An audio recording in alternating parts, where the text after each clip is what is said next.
140 करोड़ की आबादी का देश 92 करोड़ डायबिटीज से ग्रसित है। So this is the reason I said कि वीट को बैन कर देना चाहिए। गेहूं इतना ज़्यादा नुकसान करता है बॉडी के लिए, तो अब तक बैन हुआ क्यों नहीं? क्योंकि मास लेवल पे इतना प्रोडक्शन है कि इस प्रोडक्शन को हटाने से बहुत चीज़ें गड़बड़ा सकती हैं। आपने बोला एंटीबायोटिक्स का बहुत ज़्यादा मिसयूज इंडिया में। Everything is pharmaceutical driven. अगर एक सिंपल से 40 रुपए के एंटीबायोटिक से काम हो सकता है, वो एक 1200 रुपए के एंटीबायोटिक से किया जा रहा है। Every second person fatty liver से ग्रसित है। एक्सेस शुगर लीवर में जाके फैट बन के स्टोर होते हैं। सिर्फ 20 रुपए की जांच बता सकती है कि आपका लीवर का हेल्थ कैसा है। दुनिया में फैटी लीवर का कोई इलाज नहीं है। जो जिम लवर्स हैं बहुत ज़्यादा, जो जिम कर रहे हैं, उनमें कार्डियक अरेस्ट का जो नंबर है वो बहुत रैपिडली इंक्रीज हो रहा है। बहुत रिसर्च करने पे ये पता चला कि विटामिन B12 लेवल कम था, जिसकी की वजह से होमोसिस्टीन लेवल बॉडी का बढ़ गया। और होमोसिस्टीन लेवल अगर बॉडी का बढ़ता है तो आर्टरीज की इनर लाइनिंग जो होती हैं वो डिसरप्ट कर जाती हैं, ब्लीड करती हैं, वहाँ पे क्लॉट बनता है और क्लॉट की वजह से हार्ट अटैक हो जाता है। आंवला और संतरे में जितना विटामिन सी होता है उससे 100 गुना ज़्यादा विटामिन सी बकथ्रोन में है। ये -40 डिग्री में ग्रो करता है। मुझे लगता है जब आपसे मिलता हूँ कोई ना कोई तब तक वर्ल्ड रिकॉर्ड बन चुका होता है आपके नाम पर। 100 डेज में 1000 सर्जरी क्लेम करने वाला अभी तक कोई नहीं था। कोविड वैक्सीन के बाद उसके साइड इफ़ेक्ट्स हुए हैं लोगों को, उनके स्पर्म काउंट में स्पेशली मैं बात करूं या उन सारी चीज़ों में आया था। आप लोगों ने हमेशा देखा होगा कि हमेशा कंफ्यूज रहते हैं हमारी लाइफस्टाइल के लिए सबसे बेहतर डाइट क्या हो सकती है। आज के टाइम पर आप देख रहे हैं जो लोग जिम जा रहे हैं या जो बहुत ज़्यादा यंग है, जो 30s से 40s के बीच में, उनमें कार्डियक अरेस्ट की चीज़ें बहुत ज़्यादा बढ़ गई है। कार्डियक अरेस्ट जैसी प्रॉब्लम्स बहुत तेज़ी से बढ़ रही है, बहुत जल्दी उनको हार्ट अटैक आ रहे हैं। इसका मेन कॉज क्या है, मेन रीज़न क्या है, और सबसे इंपॉर्टेंट उससे बचा कैसे जा सकता है। आज के हमारे स्पेशल गेस्ट हैं डॉक्टर यश पांडे, जो कि गिनीज वर्ल्ड रिकॉर्ड में, एशियन बुक्स ऑफ रिकॉर्ड्स में, लंदन बुक्स ऑफ रिकॉर्ड्स में उनके नाम दर्ज हैं। किस बात के लिए? कि उन्होंने सबसे कम टाइम में 100 डेज में 1000 प्लस सर्जरीज की हुई है। फैटी लीवर के ऊपर, शुगर के ऊपर, कि कैसे केवल गेहूं छोड़ने से आपकी लाइफ में से ग्लूटेन जा सकता है और वो आपको कार्डियक अरेस्ट, फैटी लीवर और शुगर, डायबिटीज, बहुत सी ऐसी चीजों से बचा सकता है जो आप लाखों रुपए की मेडिसिन खा के भी अपने आप को ठीक नहीं कर पा रहे। एंटी एजिंग, जिसपे आज के टाइम पे बहुत सारी मेडिसिन मार्केट में आ चुकी, बहुत सारे लोग बात कर रहे हैं कि कैसे आप एंटी एजिंग पर ध्यान दे सकते हैं, कैसे आप अपनी एज को रिवर्स कर सकते हैं। उसका बहुत ही नेचुरल एंड ऑर्गेनिक तरीका क्या है, आज के एपिसोड में हमने उसके बारे में बात की है। स्पेशली जो लोग बहुत ज्यादा काम करना तो चाहते हैं लेकिन उनकी बॉडी, उनका एनर्जी लेवल्स उनको सपोर्ट नहीं करता, बहुत जल्दी ड्रेन हो जाते हैं, बहुत ज्यादा फोकस नहीं कर पाते। अपने फोकस को बहुत ही ज्यादा शार्पली कैसे इंक्रीज किया जा सकता है, आज के इस एपिसोड में हमने उन सभी टॉपिक्स पे बात की है। So this is doctor Yash Pandey on the very special episode. Enjoy the episode. Doctor Yash Pandey, बहुत बहुत स्वागत है आपका। कैसे हैं आप sir? Thank you, I am good, how are you? I am very good. मैं तो, मुझे लगता है जब आपसे मिलता हूँ कोई ना कोई तब तक वर्ल्ड रिकॉर्ड बन चुका होता है आपके नाम पर।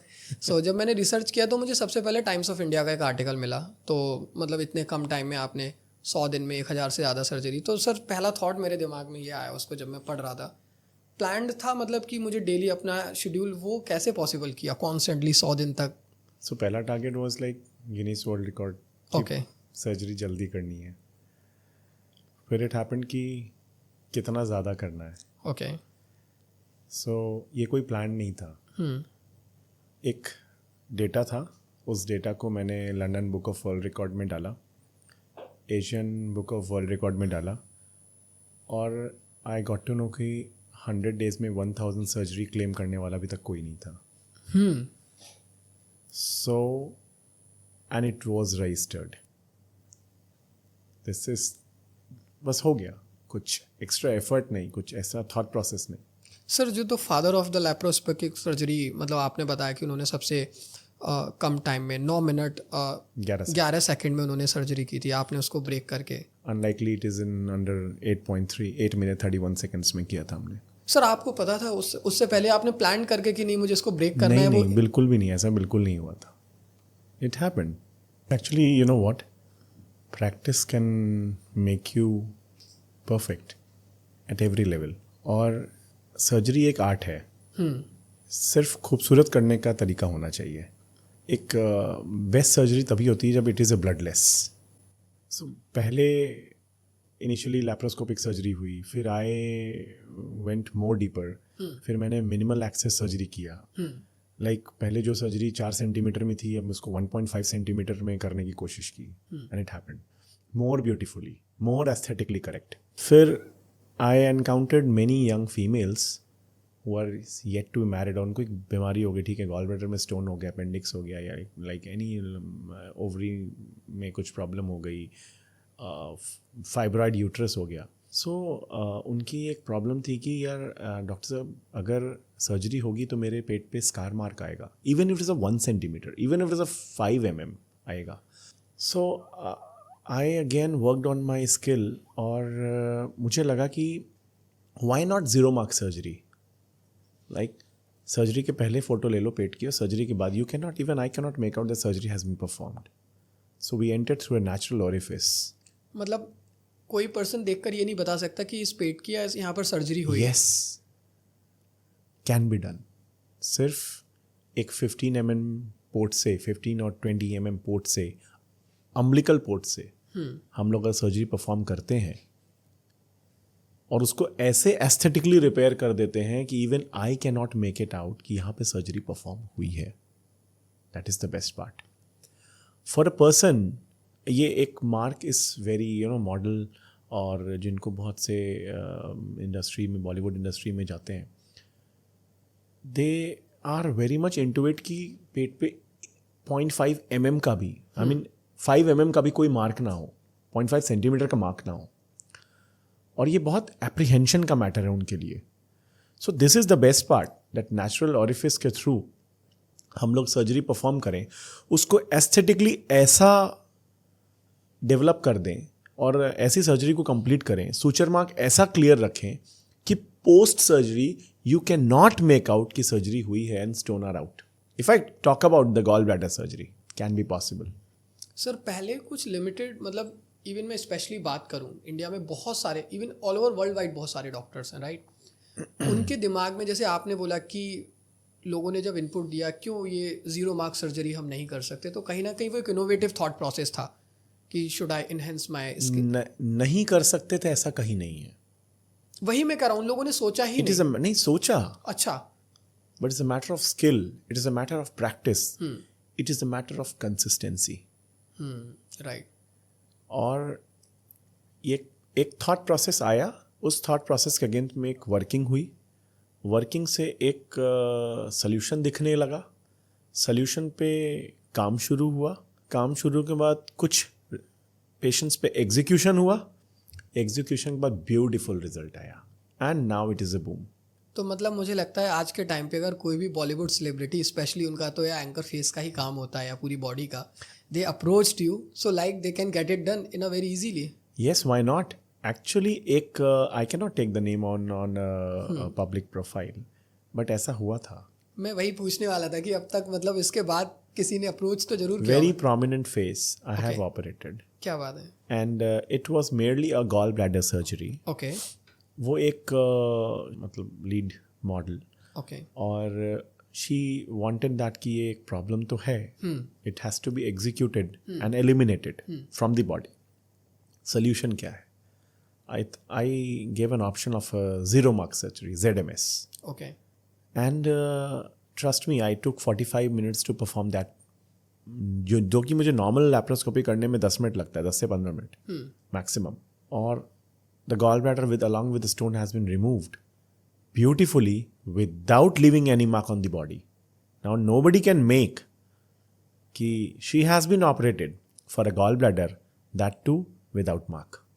सर आज तक ऐसी कोई सर्जरी हुई है जिसमें आपको नर्वसनेस हुई हो? Challenges बहुत आते हैं, but सबकी end result is completion. So when you are competent on your vision और अपने subject को लेके thorough हो, so I don't think there will be a challenge.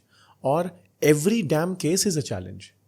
अगर आप ऐसे सोचो तो हर एक केस एक नया लेसन दे के जाता है. मोर और लेस उस चैलेंज को फेस करने का आपकी बॉडी का थ्रेशोल्ड बढ़ जाता है. It's very clear. Like you can give, ठीक है, आप एक बहुत छोटा सा टास्क मुझे दो, सो पहले दिन मुझे लगा कि ये टास्क बहुत बड़ा है। उसी काम को अगर आप बार बार करोगे वो आपके लिए एक न्यू नॉर्मल बन जाएगा। और अगर आप न्यू नॉर्मल के साथ मल्टीपल चीज़ें करते रहोगे ना तो your body threshold will accept like ठीक है ये अब मेरे लिए नॉर्मल सा है। चैलेंज एक्सेप्ट करना ही एक नॉर्मल बात है। So I don't think anything is challengeable in the field of medicine until and unless you are thorough on your thought process and consistent on your work. Sir मुझे सबसे पहले तो एक चीज़ ये जाननी है आपसे, आप मेडिकल फील्ड में हैं ऑनेस्टली, और सभी को पता है, ये बात किसी से नहीं छुपी है कि आज के टाइम पे बहुत सारी बीमारियां ऑल ओवर वर्ल्ड वाइड पहले फैलाई जाती हैं और उनके बाद उनकी मेडिसिन्स आती हैं, पहले उनको प्रमोट किया जाता है। लेकिन आप इतना फियरलेसली बात करते हैं और कि कैसे हम नॉर्मली फिट रह सकते हैं, चाहे वो फैटी लिवर की बात करूं, मैं शुगर की बात करूं। मेन क्वेश्चन तो मैं अभी स्टार्ट करूंगा, लेकिन सबसे पहले मुझे ये जानना है आपके माइंड में कभी ये नहीं आया कि मुझे किसी ने कभी टारगेट किया, तो इतना फियरलेसली कैसे बात कर पाते हैं आप? टारगेट करेगा तो क्या होगा, जो काम करता है वो टारगेट होता है, वो करे। How does it matter if you walk around, lot many peoples are there to bark upon, but how does it matter? अभी तक हुआ है सर कभी कुछ ऐसा किसी ने बोला हो कि बहुत ट्रोल हुए हैं? सो स्टिल कंसिस्टेंट और परसिस्टेंट, सो आज यहाँ हूँ। मुझे तो लगता है सर ये मेरा गुड लक है, मैं जब भी आपके साथ शूट करता हूँ कुछ ना कुछ बहुत बेहतरीन और नया कंटेंट आता है। लास्ट टाइम जब हम बात कर रहे थे तो अभी हमने वीट के बारे में बहुत ज़्यादा बात की थी। सबसे पहला तो सर क्वेश्चन कि मतलब उस समय पर लोगों ने इतना अपोज किया, पहले आपने डायरेक्टली बोला कि गेहूं को तो बैन कर देना चाहिए, बट स्टिल आज के टाइम पे अब लोगों को जब समझ में आ रहा है, फॉरेन स्टडीज़ इतनी ज़्यादा आ रही हैं, लोग मिलेट्स को कंज्यूम कर रहे हैं, ज्वार बाजरा रागी, इन सारी चीज़ों को जो आप ऑलरेडी इतने टाइम से लोगों को अपील कर रहे हैं। सबसे पहली चीज़ तो सर आप मुझे ये बताइए कि जब गेहूं इतना ज़्यादा नुकसान करता है बॉडी के लिए तो अब तक बैन हुआ क्यों नहीं? यू नो व्हाट, गेहूं का अल्टीमेट रिजल्ट कहाँ पे जाके एंड अप होता है? एंड रिजल्ट क्या है उसका पता है? नहीं sir. The culprit is sugar. Okay. And I still say that sugar is a new poison. Sugar is a new poison. Yes. मैंने क्यों ऐसा बोला कि ज्वार बाजरा मक्का रागी की रोटी खानी चाहिए और वीट को अवॉइड करना चाहिए? यू नो व्हाट, एक दो रोटी आप वीट की खाओ, 2 घंटे बाद अपना ब्लड शुगर लेवल करो, your sugar level will rise by 50 to 52 mg पर DL। 2 रोटी बाजरे की खाओ, 2 घंटे बाद शुगर कराओ, 28 mg पर DL का शुगर राइज होगा। 2 रोटी ज्वार की खाओ, 2 घंटे बाद शुगर राइज को चेक करो, 32 mg पर DL का शुगर राइज होगा। 2 रोटी मक्का की खाओ, 2 घंटे बाद शुगर राइज चेक करो बॉडी का, इट विल बी 31 mg पर DL। That's a near approx figures. आप देख रहे हो कि क्या हम ये जो 2 रोटी ज्वार बाजरा मक्का रागी और या वीट की खा रहे हैं, हमारा शुगर राइज क्या हो रहा है? शुगर कहां पे जाके रुक रहा है? Just double the normal. आपको पता है क्या ये शुगर का जो एबनॉर्मल राइज है, ये इसका अल्टीमेट एंड रिजल्ट क्या है? एक्सेस शुगर लीवर में जाके फैट बन के स्टोर होते हैं और यही बॉडी में जाके कोलेस्ट्रॉल के फॉर्म में आर्टरीज और आपके बॉडी में डिपॉजिट होता है। लिवर में डिपॉजिट हुआ, फैटी लिवर बनाया, गॉल स्टोन बना दिया, हार्ट के आर्टरीज में गया, प्लैक के फॉर्म में गया, और ज्यादा होने की वजह से आजकल यंग जनरेशन में कार्डियक अरेस्ट हो रहे हैं। So this is the ultimately which is sugar which is the culprit. क्यों वीट खाते हैं? वीट इसलिए खाते हो, आपको पता है, आप घर पे जाओ, एक बार सुबह आपका मेड रोटी बना के अगर चली जाती है, वो आप 2 टाइम 3 टाइम खा लेते हो। सच है ना? सही बात है। ज्वार बाजरा मक्का रागी में ऐसा नहीं है, नहीं खा सकते। किचन में बनने और टेबल पे अगर नहीं मिले तो वो खाने लायक नहीं बचता है।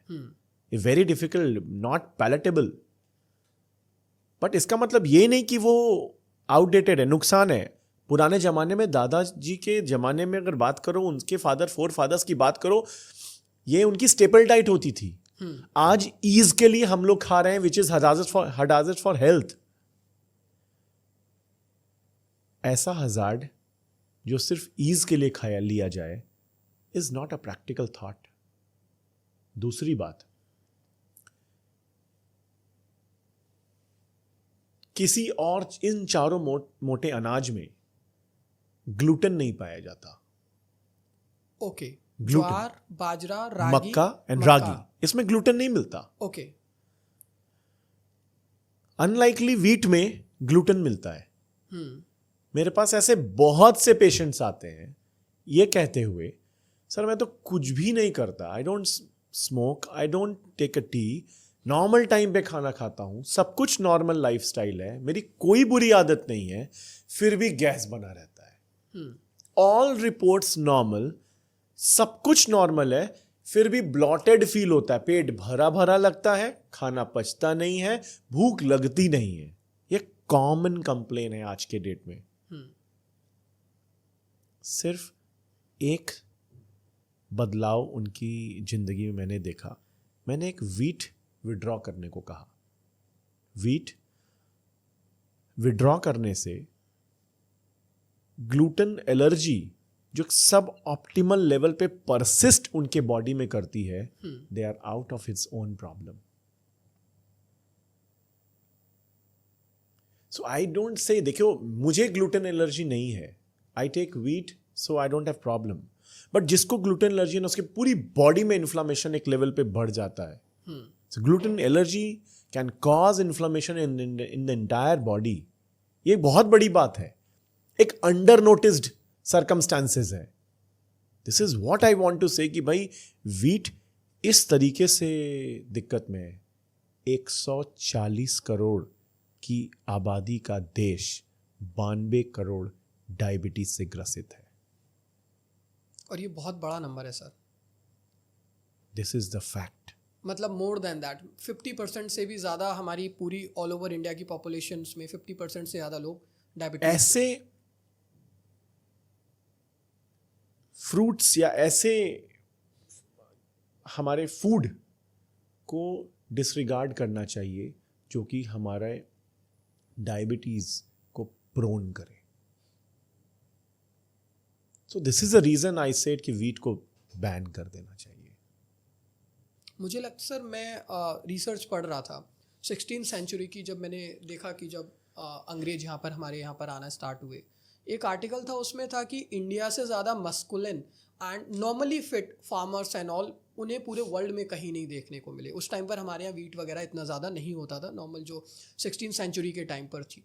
धीरे धीरे ये चीज़ जैसे जैसे बढ़ने लगी तो वीट उस जमानों में ना गरीबों का खाना था. हाँ. The rich people at that time used to take ज्वार, बाजरा, मक्का, रागी. ये ट्रेंड है, इसको चेक करिए. ये था, बदल गया हमारे ईज की वजह से. Right. We are on a wrong track today. But क्योंकि मास लेवल पे इतना प्रोडक्शन है कि इस प्रोडक्शन को हटाने से बहुत चीज़ें गड़बड़ा सकती हैं. सो इस वजह से ये है. बट आप देख लो, the elite class or या educated class are refraining from the wheat and are coming back to ज्वार, बाजरा, मक्का, रागी, जिसको हम लोग हिंदी में मोटा अनाज कहते हैं. लेकिन सर बाहर की अब सेम कंपनीज वो हमको वही चीज रीसेल कर रही हैं पैकेजिंग में. यस ऑफ कोर्स कर रही हैं. खपली आटा, ये आटा, वो आटा, इस ब्रांड से उस ब्रांड से. ये कुछ नहीं है, ये हमारे जो परदादा और दादाजी खाते थे ना, ये वही है. Back to basics. Sir I have one more question. आपने कहा कि जिन लोगों को ग्लूटेन एनर्जी नहीं है, क्या ये पॉसिबल है कि मेरी बॉडी में भी ग्लूटेन एनर्जी हो बट वो इतनी मिनिमल लेवल पर हो कि मुझे फील ना होती हो? क्या आपको हमेशा ब्लॉटेड महसूस आप करते हो? क्या आपको भूख नहीं लगती है? क्या आप अपने वेट से ओवरवेट हो? अगर ये जवाब हाँ है तो please try to withdraw wheat from your diet. शायद आपको खुद पे खुद जवाब शरीर देना शुरू करेगा. Just try it. मैंने आपको एक बहुत हेल्दी एडवाइस दिया है, हेल्दी डाइट एडवाइस कर रहा हूँ कि सिर्फ एक व्हीट को हटाओ और अपनी बॉडी में 3 months में चेंज देखो. जिसको ग्लूटेन, जैसे मुझे ग्लूटेन एलर्जी नहीं है, I don't have any problem in having wheat roti. ठीक है, दैट्स फाइन. बट हाँ, क्या इस फैक्ट को हम डिनाई कर सकते हैं कि हम 2 रोटी खाते हैं तो sugar rise as compared to other jowar, bajra, मक्का, रागी, क्या शुगर राइज मेरा ज़्यादा हो रहा है? क्या वो डैमेज नहीं कर रहा है? कुछ शायद कर रहा है. Though my pancreas are doing well, I don't fall in the category of diabetes, तो ठीक है, दैट तब तक तो सही है. If you are diabetic, if you are in a category की ठीक है आपको लाइक फैटी लीवर है, तो cut all the thing which has high sugar content, that is all. Right. So this is a very एक ये calculative analysis है अब, और ये वही कर सकता है जो अपने बॉडी के प्रति बहुत जागरूक होगा. सो वीट का विड्रॉल, वीट को हटाना एक कंट्रोवर्शियल टॉपिक आज के डे पे बन चुका है. लगातार 2 से 3 दशक तक ये किंग था, वो किंग आज एक कंट्रोवर्सी का अड्डा बन गया है. कई लोग इसके खिलाफ हैं, कई लोग इसके साथ हैं. बट अगर मुझे लगता है कि इसका सब्स्टिट्यूट या इसका काउंटर पार्ट, या रादर इसका बेटर काउंटर पार्ट की बात करें, और ये सब जानते हैं ज्वार बाजरा मक्का रागी तो खराब नहीं है ना, चेंज करके देखो, डेफिनेटली फायदा होगा. और सर कहीं ना कहीं यही रीजन बनता है आगे जाके फैटी लीवर का. फैटी लीवर का कारण सिर्फ और सिर्फ एक्सेस शुगर है, केवल शुगर. यू नो व्हाट, अगर मे बी इस बिल्डिंग में अगर 100 लोग होंगे ना, स्कैन करो, 50% जनता जो है ना fatty, every second person fatty liver से ग्रसित है. उसमें से 5% को पता है और 95% को पता नहीं. सर आपको लगता है देख के हमारा फैटी लीवर होगा या नहीं होगा? How do I know this? There are certain test. Okay. सिर्फ 20 रुपए की जांच बता सकती है कि आप का लिवर का हेल्थ कैसा है. ओके. कौन सा टेस्ट गो कराना हेड विद चाहिए, SGOT एंड SGPT. ओके. या मे बी 700-800 रुपए लगा के एक अल्ट्रासाउंड करा लो, तो you can very well get to know कि ठीक है मुझे फैटी लिवर है कि नहीं है. सर आज के टाइम पे आप देख ही रहे हैं बहुत ज़्यादा, मुझे 2 चीज़ें जाननी है. एक तो जो जिम लवर्स हैं बहुत ज़्यादा जो जिम कर रहे हैं, उनमें कार्डियक अरेस्ट का जो नंबर है वो बहुत रैपिडली इंक्रीज हो रहा है. Yes. राइट. कुछ ऐसे टेस्ट सबसे पहले मैं चाहूँगा जो आप उनको रिकमेंड करें. Absolutely correct. I will come down to this point. 2 कारण बनते हैं. मैं आपको 2 एनालिसिस आज दूंगा. ठीक है.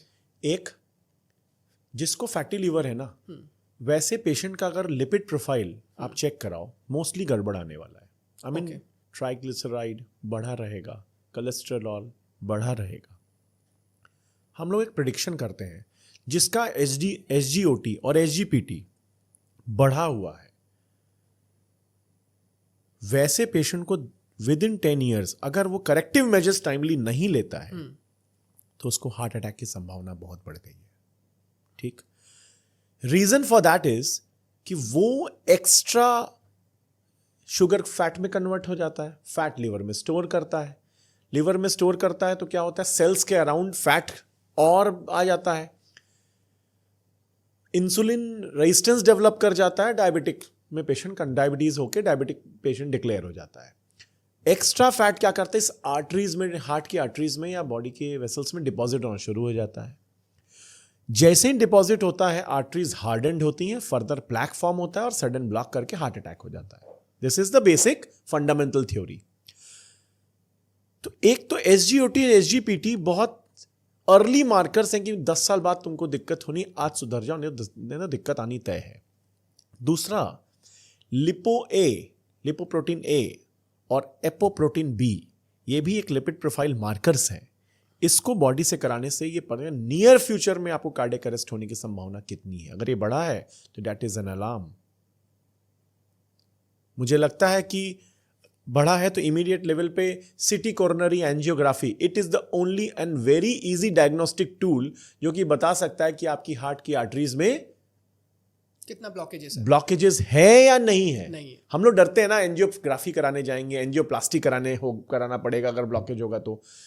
इस ब्लॉकेज को आप अर्ली डिटेक्शन में जागरूक हो जाओ और आप ये चेक करो कि मेरा लिपिड प्रोफाइल क्या है, क्या मुझे फैटी लिवर है, क्या मेरा लिपिड प्रोफाइल डीरेंज है या नॉर्मल है, एपो बी और लिपोप्रोटीन ए क्या ये नॉर्मल है. अगर नॉर्मल नहीं है तो सिटी कोरोनरी एंजियो करा लो और चेक कर लो. अगर कुछ उसमें डिस्क्रिपेंसी है, consult your cardiologist. and go ahead with the definitive treatment. आप बचा सकते हो अपने आप को. हम जैसे नॉर्मल पर्सन के लिए हर 6 महीने में ऐसे टेस्ट कराते रहने चाहिए साल में. नहीं, I'll come to a second point first. Okay. दूसरा पॉइंट, बहुत लोग अननोटिस्ड हैं इस बात से कि उनकी बॉडी का विटामिन B12 लेवल कम होता है. यहाँ मैं भी इस चीज को लेके कॉन्शियस रहता हूँ.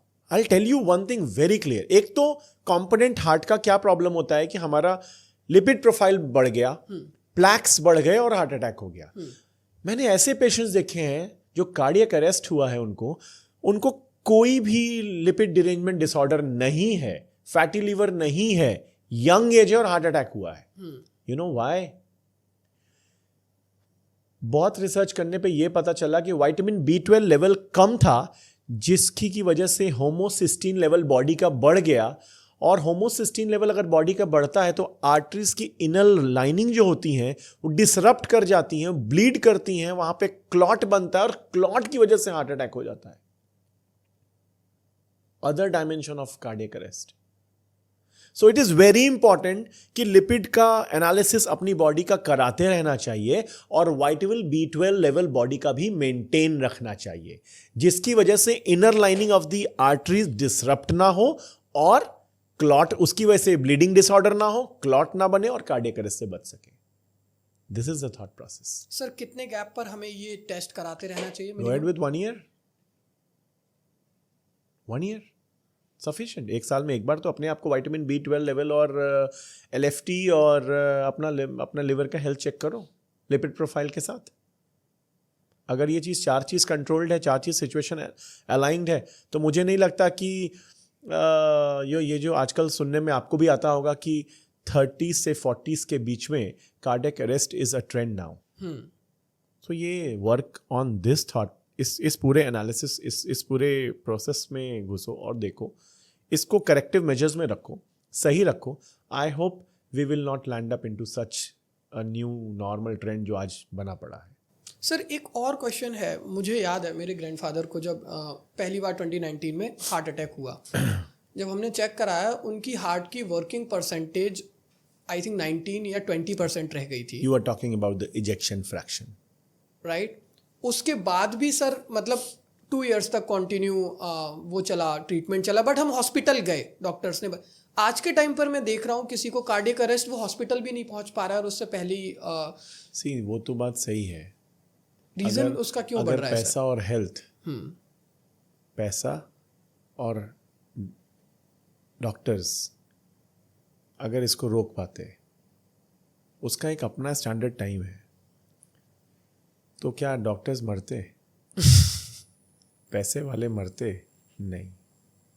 अगर ब्लॉकेज है तो ठीक है, अगर it is addressed with in few minutes तब तो ठीक है. इफ़ यू नॉट एड्रेस तब तक तो डैमेज हो चुका रहता है. वो तो उस डिजीज़ का टर्न अराउंड टाइम है, उतने देर में तो उसको डैमेज करना ही है. सो अगर इस पे फतह हो गई तो डॉक्टर्स भी नहीं मरेंगे और पैसे वाले भी नहीं मरेंगे. जो लोग भी जिम जा रहे हैं उनके लिए बहुत ज़रूरी है कि वो कम से कम अपना लिपिड प्रोफाइल टेस्ट जरूर कराएं. Yes, of course. Lipid profile कराएं, होमोसिस्टीन लेवल चेक कराएं, विटामिन B12 चेक कराएं. That is very important. Sir vitamin B12 की डेफिशिएंसी जिन लोगों को है, नॉर्मली हम बढ़ा सकते हैं, उसका कोई तरीका है without extra medicines? Vitamin B12 rich diet लेना ही एक उसका थंब रूल है. यूजुअली नॉन वेजिटेरियन जो हैं उनको तो उनके डाइट मिल जाती है B12 की, बट वेजिटेरियन डाइट वालों को ये एक प्रॉब्लम आती है. So they can source the B12 rich fruits and ये जितने भी सब्जी हैं, वेजिटेबल्स, और they can have it, not a problem. Sir अगर मैं बहुत कॉन्शियस रहता हूँ विटामिन B12 को लेके अपनी बॉडी में, मुझे कुछ ऐसे फ्रूट्स या वेजिटेबल्स मतलब जो नॉर्मली घर पर या जिसको बहुत ज़्यादा हम लोग यूज़ कर सकते हैं जिससे हम विटामिन B12 बढ़ा सकते हैं, कुछ है ऐसा? If you're a non-vegetarian person, so the chicken, you can have fish, egg, that is a good source. Vegetarian के लिए paneer, soya chunks, tofu, and green leafy vegetables, they are the good source of vitamin B12. Can be taken, जिसको कहते हैं लाल साग. हरा Okay. साग, बहुत से ऐसे वेजिटेबल हैं. So they are good source, so you can inculcate in your diet. और इसके साथ कुछ फ्रूट्स हैं. So that's completely make you a perfect diet for your, health. Along with vitamin B12, one should always cater vitamin D3 also. Vitamin D3. Yeah. Body को दो चीज़, एक तो muscle, एक तो दूसरा बोन. यही दो चीज़ हैं जो हमको लाइक स्ट्रांग रखती है, हेल्दी रखती है, माइंडफुलनेस रखती है. सो D3 एवरी अल्टरनेट पर्सन में आप पाओगे ना. ये सब नॉर्मल लेवल पे, नॉर्मल से नीचे लेवल है. कई बार तो मेरा हुआ है. इतना कॉन्शियस होने के बाद, हेल्थ कॉन्शियस हूँ मैं बहुत, उसके बाद मेरा हुआ है. So I think one should be मैं इस वीडियो के माध्यम से ये बताना चाहता हूँ कि एक बॉडी के बिल्डिंग स्ट्रक्चर में vitamin D3 and B12 are a very important role. They play a very important role in life. So इसको मेंटेन रखना ये हमारी नैतिक जिम्मेदारी है. सो आप यूरोपियन कंट्रीज़ या कुछ कंट्रीज देखें ना, हम सी बाथ लेते हैं, आई मीन सन बाथ क्यों लेते हैं? Because sun is a very good source of vitamin D3. पता है क्या, हमारे दादी और दादाजी लोग कहते हैं ना, बच्चों को सुबह का धूप दिखाओ. उससे क्या होता है? विटामिन D3 का सिंथेसिस होता है. हम लोग की लाइफ एकदम कन्फाइंड हो चुकी है प्योरली एक AC बाउंड ऑफिस और चैम्बर के अंदर में. So we are actually deprived of sunlight. तो अगर हम लोग की सनलाइट से हम डिप्राइव्ड है तो हमारा विटामिन D3 का सोर्स ऑलमोस्ट खत्म हो गया. सो आई वुड सजेस्ट कि आप अपना D3 लेवल चेक कराएं. थोड़ी सी कॉस्टली जांच है, बट D3 लेवल चेक कराएं. और अगर वो कम है तो उसको एज अ सप्लीमेंट के तौर पे लें. कितने का सर एवरेज टेस्ट पड़ता होगा विटामिन D3 चेक कराना है तो? I think it cost you around 200 200 to 300 और मैक्सिमम. मुझे लगता है कि सर हम लोग शायद बहुत ज़्यादा लेजी हैं अपनी हेल्थ को लेके, वरना इससे ज़्यादा की तो कॉफ़ी पी लेते हैं मेट्रो से. Very true. लेकिन मुझे अब लगता है स्पेशली पहले से शायद ये ट्रेंड सर थोड़ा सा चेंज हो रहा है कि अब थोड़ा थोड़ा जब बहुत ज़्यादा इंटरनेट पे लोग बात करने लगे, पीपल आर पहले से थोड़ा सा ज़्यादा कॉन्शियस हो रहे हैं. लेकिन एक इम्पॉर्टेंट चीज़ सर जो मुझे नज़र आती है, जो पिछले बहुत टाइम में अब चेंज होती हुई पहले से, कि पहले डॉक्टर्स जो मेडिकल लाइंस के थे वो इतना ज़्यादा बात नहीं करते थे लाइफस्टाइल पर या उन सारी चीज़ों के ऊपर. वो टेक्निकल टर्म्स में, जैसे इवन अभी आपने जो बात बताया sir, this is a very big statement अपने आप में कि विटामिन B12 की कमी से आपको कार्डियक अरेस्ट हो सकता है. Yes. हमने सोचा भी नहीं था कभी. Yes, of course. There has been lot of studies indicating the same. I have been through that studies. ये एक डॉक्यूमेंटेड रिजल्ट है, एक डॉक्यूमेंटेड एनालिसिस का रिजल्ट है कि विटामिन B12 की कमी की वजह से होमोसिस्टीन बढ़ा है. होमोसिस्टीन बढ़ने के कारण आर्टरीज की लाइनिंग डिसरप्ट हुई है, ब्लीड हुई है, कोगुलेट हुई है, प्लैक फॉर्म हुआ है और कार्डियक अरेस्ट हुआ है. ये एकदम डॉक्यूमेंटेड है. You can Google it, you will find many sites which are stating कि इस पे एक एनालिसिस हुई है, उस एनालिसिस के रिजल्ट डिक्लेयर्ड हैं, they are world wide spread. आप देख सकते हैं. मुझे लगता है सर आपको देखकर एक ये पर्सनल चीज़ मेरे माइंड में भी थी कि आप डेटा को लेके बहुत ज़्यादा कॉन्शियस रहते हैं, स्टडीज़ को लेके. मुझे ऐसा क्यों फील हो रहा है कि ओवर द टाइम कि आप इतनी सारी सर्जरीज एंड ऑल इतना डीपली कर रहे हैं कि आप खुद की अपनी कोई स्टडी रजिस्टर्ड होनी चाहिए इन फ्यूचर, या आप उस पर कुछ लिख रहे हैं अभी? I have my studies. मेरी 19 national publications हैं और 21 international publications हैं, and they are all on like the very different topics. So you can always. Sir आप मुझे कुछ उनके बारे में थोड़ा सा ब्रीफ करिए ताकि ऑडियंस भी उसको अगर चेक करना चाहे कि. I think ये बहुत लीक के आउट हो गया, but still I tell you, मैंने कोलाजन पे बहुत स्टडी किया है, मैंने गॉलस्टोन पे बहुत स्टडी किया है, मैंने होमोसिस्टीन पे स्टडी किया है. ओके. सो आपसे जो ये वेसल की जो बात हो रही थी, प्लैक बनता है, इसमें मेरा एक स्टडी है और ऑलरेडी पब्लिश्ड स्टडीज़ हैं, अप्रूव्ड स्टडीज़ हैं. So these are many thing. I worked on single prophylactic shot of antibiotic की एंटीबायोटिक का जो मिसयूज़ ऑल ओवर इंडिया हो रहा है, उस पर मेरी रिसर्च है और वो एक पब्लिश्ड आर्टिकल के फॉर्म में है आज के डेट में. So the surgeries can be done with a single prophylactic antibiotic shot और एक cost saving thought process के साथ मैंने इसको किया था. And there are lot many still actually मेरे 5 से 6 studies अभी भी ongoing हैं. ओके सर, वो किस टॉपिक्स पे आप कर रहे हो? Let me complete that. एक बार publish होने के बाद मैं उसको disclose करूँगा. लेकिन सर आपने एक छोटा सा बस 5 मिनट का मैं आप पे इस पे रिव्यू चाहूँगा. आपने बोला एंटीबायोटिक्स का बहुत ज़्यादा मिसयूज इंडिया में हो रहा है. Exactly. Everything is pharmaceutical driven. अगर एक सिंपल से 40 रुपए के एंटीबायोटिक से काम हो सकता है, वो एक 1200 रुपए के एंटीबायोटिक से किया जा रहा है. Because the entire show has been dragged towards pharmaceutical industry. They have hold the pens of doctors. कुछ लोग एथिक्स के अगेंस्ट में नहीं करते हैं, कुछ अंडर प्रिविलेज लोग करते भी हैं. So this is something very controversy and I really don't want to get into it. लेकिन सर हालांकि ये भी एक थोड़ा सा कंट्रोवर्शियल टॉपिक है, क्योंकि कोविड वैक्सीन के बाद अभी बहुत ज़्यादा बीच में ट्रेंड किया है कि उस वैक्सीन को, इवन मैंने भी खुद उसके 2 डोज लिए हैं, उसके साइड इफ़ेक्ट्स हुए हैं लोगों को.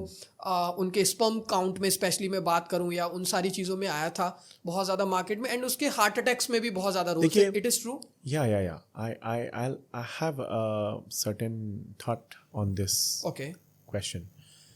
देखिए ये बात कोई भी एक नई जब भी वैक्सीन लॉन्च होती है तो उसके पीछे 10 साल का स्टडी होता है. ऐसे ही मार्केट में नहीं आती. कोविड पूरी दुनिया के लिए एक अनएक्सपेक्टेड स्टोरी थी, राइट, और एक नेवर एंडेड ऑप्शन था. कुछ कर ही नहीं सब. सो हमारी गवर्नमेंट ने बहुत ही ट्रिमेंडस जॉब किया कि इतने कम टाइम में इतनी बड़ी जनता को इम्यूनाइज किया ताकि एक इमीडिएट डैमेज कंट्रोल को रोका जा सके. I worked 58 days in ICU, level 3 ICU when there was COVID widespread. मैंने खुद काम किया, मैंने खुद वैक्सीन ली थी. अब कुछ परकशन आ रहे हैं उसके कि यंगस्टर्स में हार्ट अटैक क्या कोविड का कारण था, क्या यंगस्टर्स में हार्ट अटैक क्या कोविड के वैक्सीन का कारण था. ऐसे बहुत सवाल खड़े हो रहे हैं. वैक्सीन का काम क्या है पता है क्या? वैक्सीन का काम होता है आपके बॉडी के अंदर में एक वैसा ही लाइव वायरस डाल दो और बॉडी उसके अगेंस्ट में एक नेचुरल इम्यूनिटी क्रिएट करे, और इसको करने से हम लोग उस बीमारी को लेके इम्यूनाइज हो जाएं. यही एक थॉट प्रोसेस के साथ गवर्नमेंट ने हमारे किया था. उसके बहुत से नेगेटिव और बहुत से पॉजिटिव परकशन आए. ये सच है कि कोविड वैक्सीन ने बहुत से लोगों की जान बचाई है, और उसको लेके आजकल लोग ये बात करते हैं कि कोविड वैक्सीन लिया है इसलिए हम आज हार्ट अटैक के लिए प्रोन हो गए या मुझे हार्ट अटैक हो गया. इस पे बहुत से स्टडीज अभी चल रही हैं. ये बहुत जल्दी होगा आज के डेट में डिक्लेयर करना कि कोविड की वैक्सीन कल्प्रिट थी या कुछ और. That's a big question. But उस टाइम जो डिसीजन लिया गया एक बहुत कम स्पैन ऑफ टाइम में, that was a commendable decision taken by the entire world. ये कोई भारत का अकेला डिसीजन नहीं था, ये दुनिया का डिसीजन था.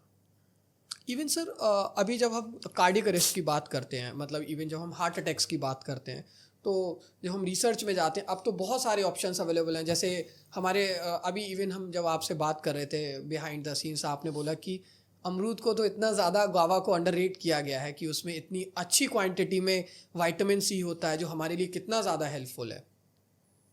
सही बोला मैंने. सर मुझे लगता है हर फ्रूट को ना इंडिया में, मतलब जिसकी ज़्यादा हमें सेल करनी होती है उसको टारगेट करके प्रमोट किया जाता है. No I will tell you, जो दिखता है वो बिकता है. आधा कटा संतरे की मार्केटिंग कितनी हाइप है पता है? हर फ्रूट जूस के उस पर एक सुंदर सा आधा कटा संतरा दिखता है, कीनू माल्टा दिखता है. यू नो व्हाट, हम लोग उसको क्यों अच्छा एट्रीब्यूट करते हैं? क्योंकि उसमें एक विटामिन सी होता है. आपको पता है एक संतरा में या एक मौसम्बी में या एक कीनू या एक माल्टा में जितना विटामिन सी होता है, एक अमरूद में, एक गुआवा में 4 संतरे के बराबर जितना विटामिन सी है उतना अकेले इसमें होता है. बट आपको एक बात बताऊं, संतरा और अमरूद को अगर कंपेयर करूं, संतरे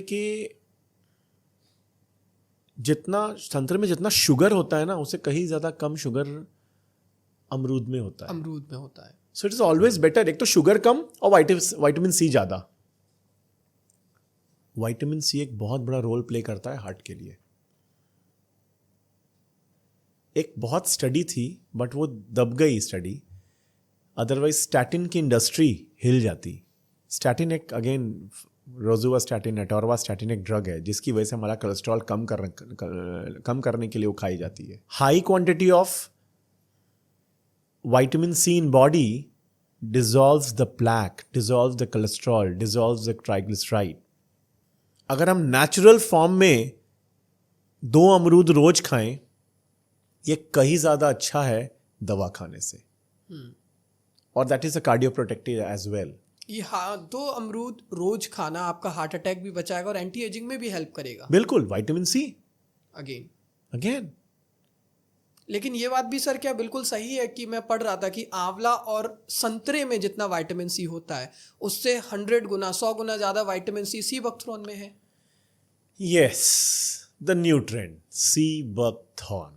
So sea buckthorn is a fruit. इसके बारे में मैं बताऊं, ये -40 डिग्री में ग्रो करता है. ओके.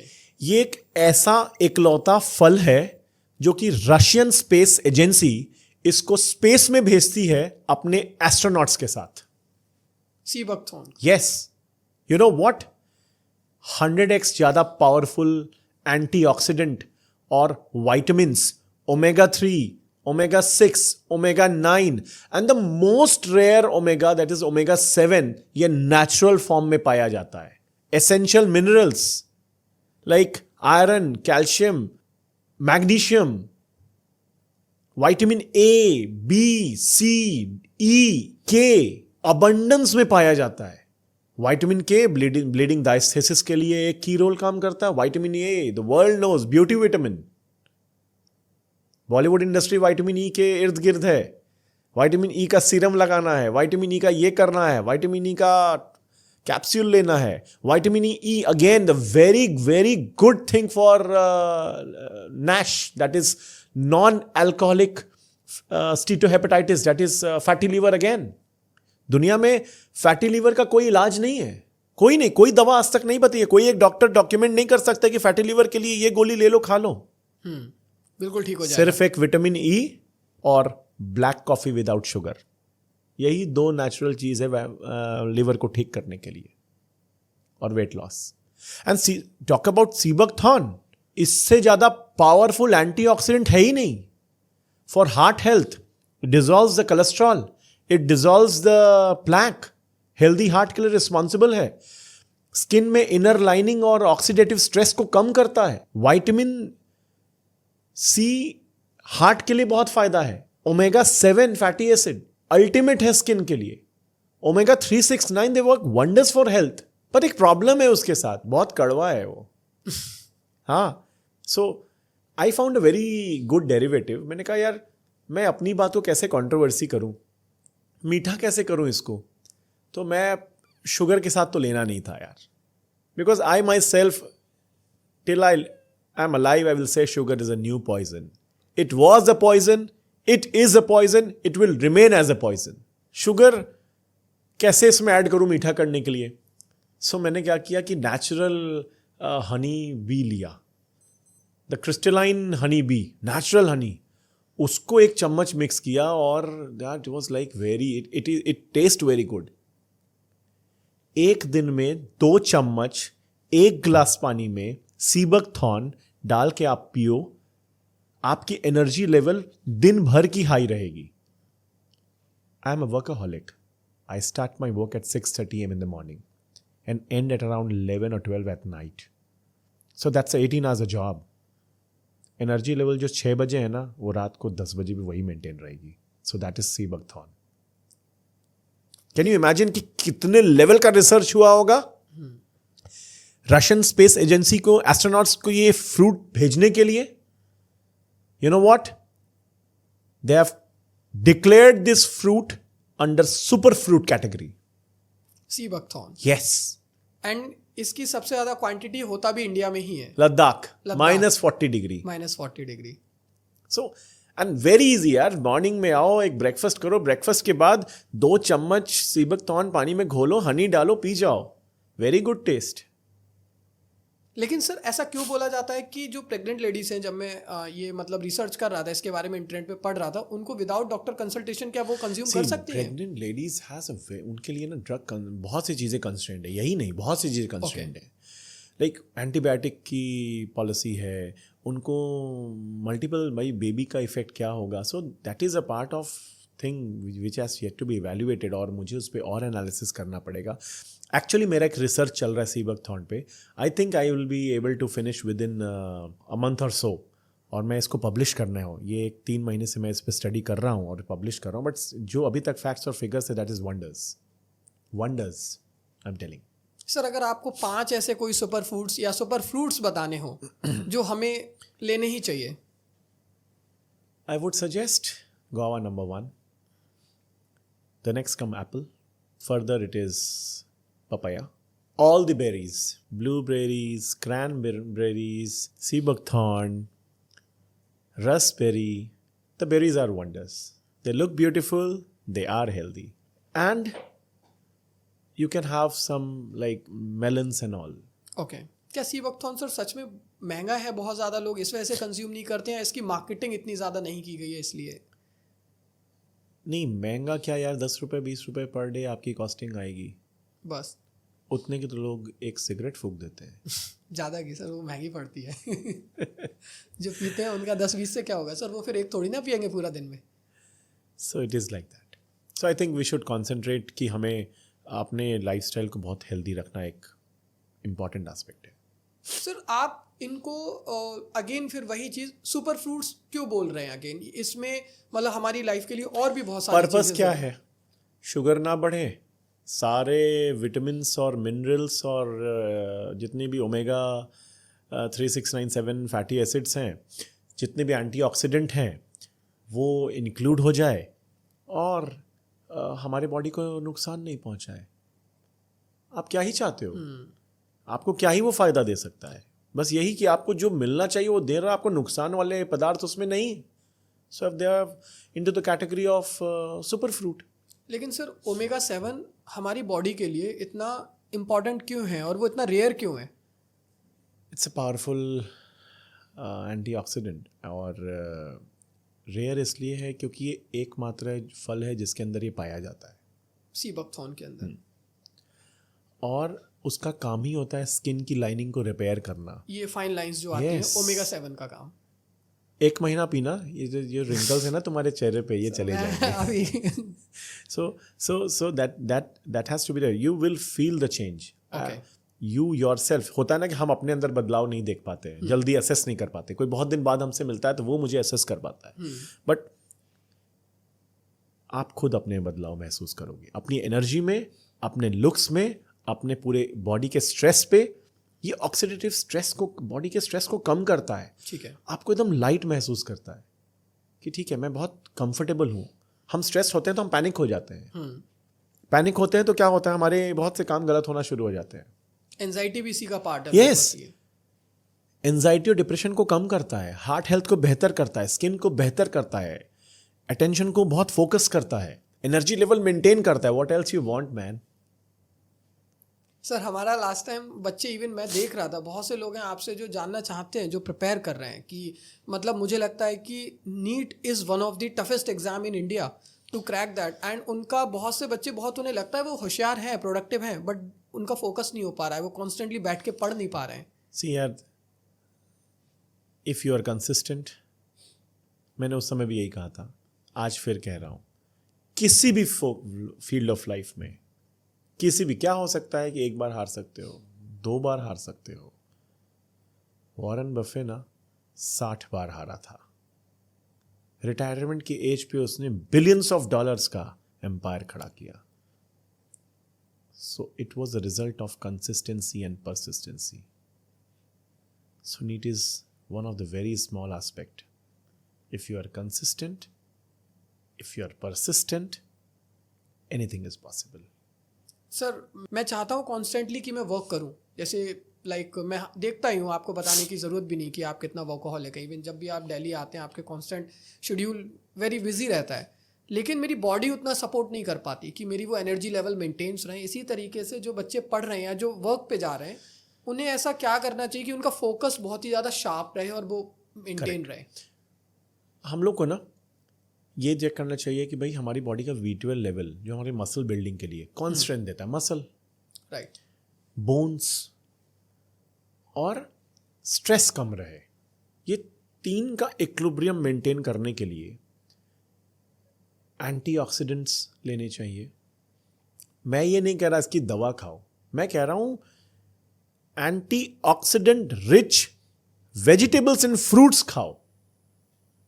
विटामिन B12 को मेंटेन रखो जिससे कि आपकी बॉडी का स्ट्रेंथ बना रहेगा।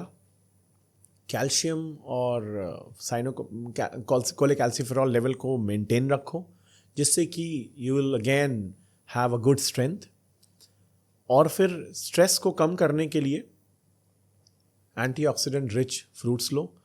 आप देखोगे ना दिन बहुत सामान्य और बेहतर तरीके से गुजरा है। जो एक कुछ लोग बहुत पैनिक करते हैं, आप चेक करो सब कहीं ना कहीं डेफिशिएंट होंगे। और फिर इन सारी बातों के ऊपर एक बात है, you have to meditate. 30 to 45 minutes of meditation can give you mindfulness। और आपकी दिनचर्या में आप देखोगे कि आप 1.5 गुना ज़्यादा बेहतर काम कर पा रहे हो, 1.5 से 2 गुना बेहतर आपकी प्रोडक्टिविटी दिन की बढ़ जाएगी। So it has to be. तो सर ये बात बिल्कुल सही है जो अभी रिसर्च हो रही है कि भ्रामरी आपके ब्रेन के अंदर जो बीटा वेव्स हैं ऑल, इसको बहुत ज़्यादा सिग्निफिकेंटली इंक्रीज कर देता है। एकदम करना चाहिए। आपको पता है, आपको एक बात मैं आज बताता हूं, ये आउट ऑफ लीग है बट मैं आपको बहुत इंटरेस्टिंग वे एक बात बताता हूं। आंख बंद करके आप कलर को आइडेंटिफाई कर सकते हैं, बुक को कर सकते हैं, और ऐसा बहुत सी वीडियोस ऑनलाइन हैं। ये एक आर्ट है जिससे कि हम लोग अगर अपना थर्ड आई एक्टिवेट कर लें, उसके लिए बहुत स्ट्रांग मेडिटेशन की ज़रूरत पड़ती है। तो आंख बंद करके भी आप बता सकते हैं दिस इज़ रेड, ब्लू और येलो और वो कलर। बहुत बच्चे तो आंख बंद करके स्केटिंग करते हैं, आंख बंद करके पूरा बुक तक पढ़ देते हैं। और ऐसी संस्थाएं हैं जो इस पे प्रैक्टिस कर रही हैं। I tried for some days. उसका साइंटिफिक रीज़न है, वो मेडिटेट करके थर्ड आई से अपना पीनियल ग्लैंड को एक्टिवेट करते हैं।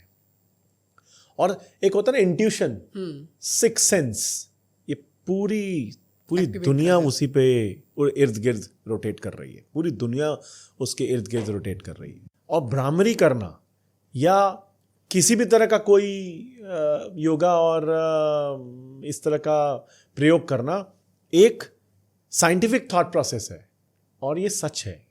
यू हैव सर्टेन, आप देख लो, कर लो, आप गूगल करो, आप देखो, ये है। सर इतने सारे डिस्कशन के बीच एक सबसे पहली चीज़ की, चाय लवर्स तो बहुत है इंडिया में, ठीक है, तो व्हाट इज़ बेटर, चाय and coffee?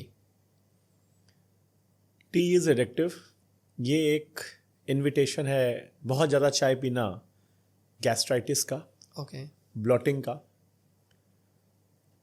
If you talk about coffee, rather the black coffee without sugar, that is very good for health. Okay. Tea is also good, उसमें antioxidant होते हैं, but green tea is good. Leaf tea is good. हमारे India में ना दूध में चाय पीने की आदत है. This is an invitation for a gastritis to come, and that is not good. Sir, for taking the like मतलब बहुत ज़्यादा अच्छे रिजल्ट्स के लिए अगर आप बताएं कि ब्लैक कॉफ़ी की टाइमिंग्स क्या होनी चाहिए, ब्लैक कॉफ़ी कैसे लेनी चाहिए? Post meal you can have black coffee. क्या क्या है ये हेल्प करेगा हमें हमारी हेल्थ के लिए? यू नो व्हाट, सबसे बड़ी हेल्प, ये लिवर का सबसे अच्छा दोस्त है। एक लौता दवाई है जो लिवर, जो नॉन अल्कोहलिक फैटी लिवर है, उसको सही कर सकता है। वंस और twice 2 cup a day is a normal dose for a person who is having a fatty liver. अगर पोस्ट मील 1 कप ब्लैक कॉफ़ी आपके फैटी लीवर को ठीक कर सकती है, रिड्यूस कर सकती है। लेकिन सर मैंने मतलब ऑनेस्टली बहुत कम ऐसे डॉक्टर्स है कि इवन मैं अगर आपकी बात करूं कि specially you are in a medical field, लेकिन बहुत कम आप ड्रग्स के बारे में बात करते हैं, चाहे किसी भी सोर्स के लिए मेडिकल चीज़ों की। You are always talking about the natural resources and how you can maintain your life. So do you want to deny this fact? नहीं सर, वही चीज़, ये थोड़ा सा मतलब So एक are you pharmaceutical driven? Are you biased? I don't think so. अगर हम लोग, do you think कि मेडिसिन खाना is a good job? No, not at all. Do you think कि हम किसी बेनिफिट को लेके अगर उस मेडिसिन को खाते हैं, क्या उसकी साइड इफेक्ट दूसरे फॉर्म में नहीं होगी? बिल्कुल होंगे। So if I talk about कि one should go natural, is it wrong? I don't think so. हम लोग जितना नेचुरल रहें, जितना नेचुरल खाएं, या जितना नेचुरल एनवायरनमेंट में जिएं, उतनी लाइफ बढ़ेगी। आपको पता है हम लोग अडल्टरेटेड हैं, मैं, आप, हम सब। क्यों? जिस वातावरण में हम जी रहे हैं उसका AQI देख लो, राइट। जिस सब्जी को खा रहे हैं उसमें मिलावट देख लो, जिस दूध को पी रहे हैं उसकी बनावट देख लो, हर कुछ में बहुत हद तक मिलावट है। 2 जनरेशन बैक जाओ, 100 साल, 80 साल, 95 साल, आज की लाइफ देख लो, 30 साल, 40 साल, 50 साल, 60 साल, 70 के बाद तो लोग उम्मीद छोड़ दे रहे हैं। तो क्या नेचुरल होना गुनाह है? नेचुरल होना ही बेस्ट है। असली जीने का सक्सेस है, सही माने में जीने का सक्सेस है। हम लोग की खाने की टाइम चेक करो, हंसी मजाक करते करते 12 बजे और 1 बजे डिनर करना शुरू कर रहे हैं, लेट सुबह उठना शुरू कर रहे हैं, 12 बजे नाश्ता करना शुरू कर रहे हैं। क्या ये सही है? 3 जनरेशन 2 जनरेशन पहले जाओ, देखना उस वक्त सूरज के किरण के साथ लोग ब्रेकफास्ट करते थे, सूरज ढलने के पहले डिनर करते थे। तब भी वही सही था, आज भी वही सही है, भविष्य में वही सही रहेगा। 5000 साल का इतिहास है, 5 जनरेशन भी इसको ब्रेक नहीं कर पाएगी। यही सच है। कैसा लगा सर आपको आज का conversation? That was wonderful. And thank you so much for your time. I hope so कि हम नेक्स्ट के अपने क्वेश्चनियर्स में सीरीज में हम और डिटेल में डिस्कशन करेंगे। And it is always a pleasure to having you on the show. Thank you so much. Thank you. Same here.